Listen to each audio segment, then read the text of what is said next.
انہوں نے مسکراتے ہوئے میری بات کاٹ دی، بولے بہت خوب، میں سمجھ سکتا ہوں کہ احتیاط پسندی اور فوری فیصلے کی صلاحیت کا آپ کی کامیابیوں میں نمایاں ہاتھ ہے۔ میں فرحان عادل ہوں، افتخار کا معاون، سچ مانے آپ سے مل کر بہت خوشی ہوئی۔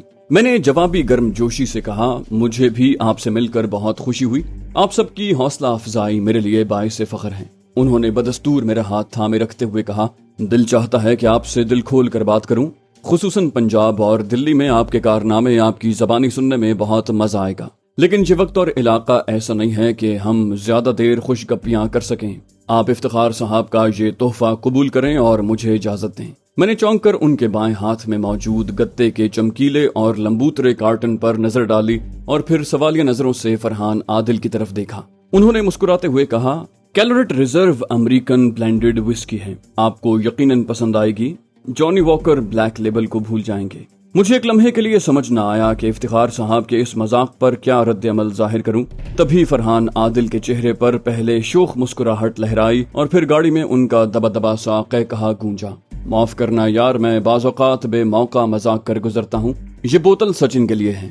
میں نے جھیپی ہوئی مسکراہٹ کے ساتھ بوتل ان سے لے لی۔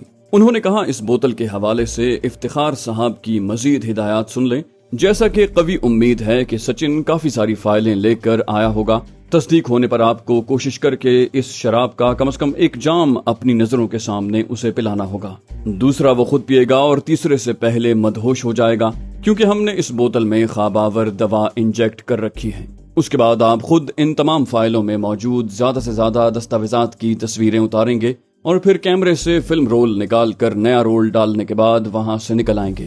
ہو سکتا ہے اس طرح کوئی اضافی معلومات ہمارے ہاتھ لگ جائے۔ میں نے ان کی ہدایات پر لفظ بلفظ عمل کرنے کا یقین دلایا۔ اس دوران میں اسلم ہماری گفتگو میں دخل دینے کی بجائے چپ چاپ مسکراتا رہا۔ مزید چند باتیں کرنے کے بعد انہوں نے مجھے رخصت ہونے کی اجازت دی۔ میں نے وہ بوتل ایک کپڑے میں لپیٹ کر اپنے قدموں میں رکھ لی اور ٹیکسی موڑ کر واپس نیوی نگر کی طرف چل پڑا۔ سچن کے گھر کی طرف جانے والی تنگ سڑک پر پہنچتے ہی میں ٹیکسی کی رفتار کم کر دی۔ میری نظریں تیزی سے ارد گرد کا جائزہ لے رہی تھیں۔ اس کے ساتھ میں سوچ رہا تھا کہ کیا آج بھی میں بغیر کسی مشکل کے سچن کے سر پر سوار ہو کر اپنے اشاروں پر اسے چلانے اور اپنا کام نکلوانے میں کامیاب ہو جاؤں گا۔ دراصل مجھے تمام دن دھڑکا لگ رہا تھا کہ کہیں اس نے خوفزدہ ہو کر فائلیں چھپا کر گھر لانے کا ارادہ ترک نہ کر دیا ہو، یا اس سے بھی زیادہ خطرناک بات یہ کہ کہیں وہ اپنی اس سرگرمی کے دوران پکڑا نہ گیا ہو۔ ایسی صورت میں قوی امکان یہ تھا کہ شکاری اس کے گھر پر جال بچھائے بے تابی سے میرا انتظار کر رہے ہوں گے۔ اپنے دل میں کلبلاتے انہی خدشات کے پیش نظر میں نے ٹیکسی براہ راست سچن کے گھر کے سامنے لے جا کر کھڑی کرنے کی بجائے لگ بھگ 100 گز پہلے روک دی۔ میں آس پاس کا جائزہ لیتے ہوئے پیدل چلتا ہوا سچن کے کوارٹر کے قریب واقع باغیچے میں داخل ہوا اور پھر درختوں کے ایک جھنڈ کے درمیان خود کو پوشیدہ رکھتے ہوئے گہری نظروں سے گیٹ اور گرد و نواح کا جائزہ لینے لگا۔ میں کوشش کے باوجود وہاں کوئی غیر معمولی سرگرمی بھانپنے میں ناکام رہا۔ کچھ انتظار کے بعد میں نے خطرہ مول لے کر قریب سے کوارٹر کا جائزہ لینے کا فیصلہ کیا۔ میں چہل قدمی کے انداز میں سچن کی قیام گاہ کے سامنے سے گزرا اور 50 گز آگے جانے کے بعد واپس پلٹا اور ایک بار پھر گیٹ کے سامنے سے گزرا۔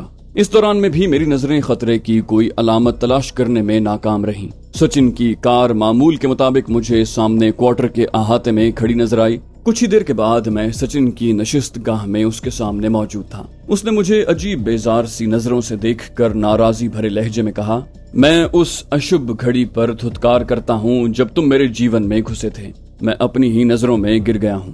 جانے کیوں مجھے اس کی بات سن کر غصہ آ گیا۔ میں نے کہا، اپنے گریبان میں جھانک کر دیکھو مسٹر سچن، تم میری وجہ سے نہیں بلکہ اپنے گندے کرتوتوں کے نتیجے میں ذلیل ہو رہے ہو۔ تمہیں تو میرا آبھاری ہونا چاہیے کہ بربادی کے کھڈے میں گرنے سے پہلے تمہیں روک لیا۔ آج نہیں تو کل تمہاری پتنی اور افسروں پر ان تمام نیچ حرکتوں کا پول کھل ہی جاتا، پھر تم کہیں کے نہ رہتے۔ مجھے پتا تھا کہ میرے دلائل کتنے بھی ٹھوس ہوں، وہ اپنی شکل کو نہیں بلکہ آئینے کو ہی داغدار کہے گا۔ چنانچہ میں اپنے مقصد پر آ گیا۔ کتنی فائلیں ساتھ لائے ہو؟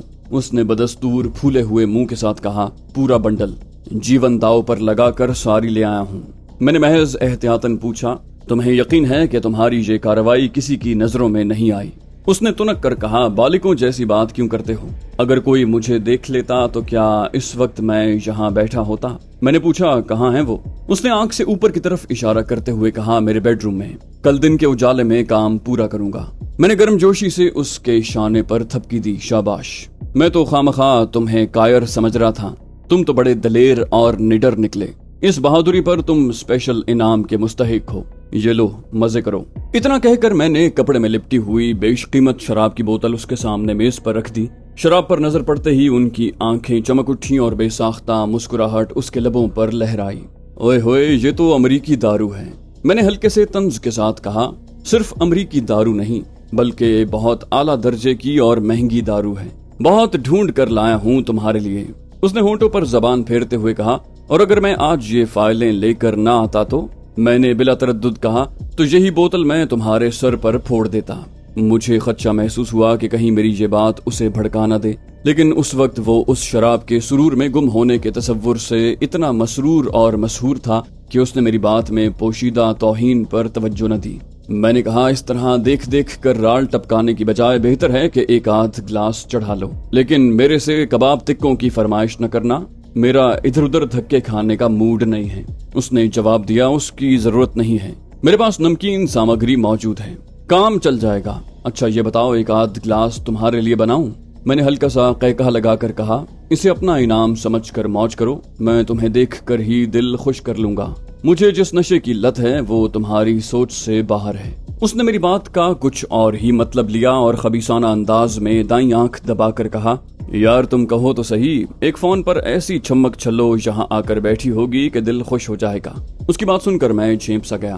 میں نے اپنی کیفیت چھپاتے ہوئے بات پلٹتے ہوئے کہا، دھنیہ واد۔ اچھا یہ بتاؤ، کموڈور نیل کنٹھ کے دلی جانے کی کیا اطلاع ہے؟ اس نے شانے اچکائے، بولا، کچھ جانکاری نہیں ہے ابھی، ہو سکتا ہے کئی دن لگ جائیں، چنتا نہ کرو، موقع ملتے ہی نیل کنٹھ جی کے دفتر جا کر تمام کام نمٹا دوں گا۔ اس نے میری توقع اور خواہش کے عین مطابق بیش قیمت امریکی شراب سے مستفید ہونے میں زیادہ دیر نہ لگائی۔ اس نے اپنے کچن میں سوڈے کی بوتلوں کا وافر سٹاک رکھا ہوا تھا، جبکہ موسم ٹھنڈا ہونے کی وجہ سے برف کی ضرورت ہی نہیں تھی۔ اس نے پہلا جام چند ہی گھونٹ میں چڑھا لیا، البتہ دوسرا جام مزہ لیتے ہوئے چسکیوں کے ساتھ ختم ہوا۔ وہ پینے کے ساتھ ساتھ شراب کے ذائقے اور تیزی کی تعریف بھی کرتا جا رہا تھا۔ تیسرا جام بھر کر سامنے رکھنے تک اس پر سرور کا غلبہ نمایاں نظر آنے لگا۔ جام ختم ہوتے ہوتے وہ باقاعدہ بہکنے لگا۔ پہلے وہ اپنی بیوی کی سرکشی کا ذکر کر کر کے گالیاں بکنے لگا اور اسے انتقام لینے کے ایک ہتھ کنڈے کے طور پر مختلف عورتوں سے اپنے ناجائز تعلقات کی ڈینگیں مارنے لگا۔ اس نے فخر کا اظہار کیا کہ وہ اپنے سسرال میں آرتی دیوی کی سگی چچا زاد بہن سپنا کے ساتھ بھی رنگ رلیاں منا چکا ہے۔ پھر وہ اپنے سسر کی کنجوسی پر اسے غائبانہ لعنت ملامت کرنے لگا۔ پھر وہ بھگوان سے گڑ گڑاتے ہوئے پرارتھنا کرنے لگا کہ اس کے سسر کا جلد از جلد دیہانت ہو جائے تاکہ وہ اس کی دولت پر قابض ہو کر عیاشی کر سکے۔ میں اس کی بکواس پر غور کیے بغیر محض اس کی ہذیانی حالت سے لطف اندوز ہو رہا تھا، لیکن پھر جب وہ اپنے باس کموڈور نیل کنٹھ کو مغلظات سے نوازنے لگا تو میں چونکا۔ وہ ساتھ ساتھ شکایت کر رہا تھا کہ نیل کنٹھ اس کی کارکردگی سے سخت نالاں ہے اور بات بے بات پہ اسے لتاڑتا رہتا ہے۔ اس نے ناقص کارکردگی کو جواز بنا کر اس کی ترقی بھی روک رکھی ہے۔ رفتہ رفتہ اس کا غیظ و غضب مزید شدت پکڑ گیا اور اس نے بدبودار گالیوں کے درمیان بددعا دی کہ بھوانی دیوی ٹرین کی اس بوگی میں آگ لگا دے اور نیل کنٹھ کو جلا کر بھسم کر دے جس میں وہ راجدھانی دلی جانے والا ہے۔ میں نے اپنا جوش و خروش دباتے ہوئے سرسری لہجے میں کہا، وہ نیت سوموار کو جا رہا ہے نا راجدھانی؟ اس نے جھومتے ہوئے لگ بھگ خرخراتی آواز میں کہا، نہیں منگلوار۔ اس کے ساتھ ہی وہ صوفے پر ڈھیر ہو گیا۔ سچن تو ہوش و حواس کھو بیٹھا تھا، لیکن اس کی زبان سے نادانستہ طور پر نکلنے والے الفاظ نے میرے اعصاب جھنجھنا کر رکھ دیے۔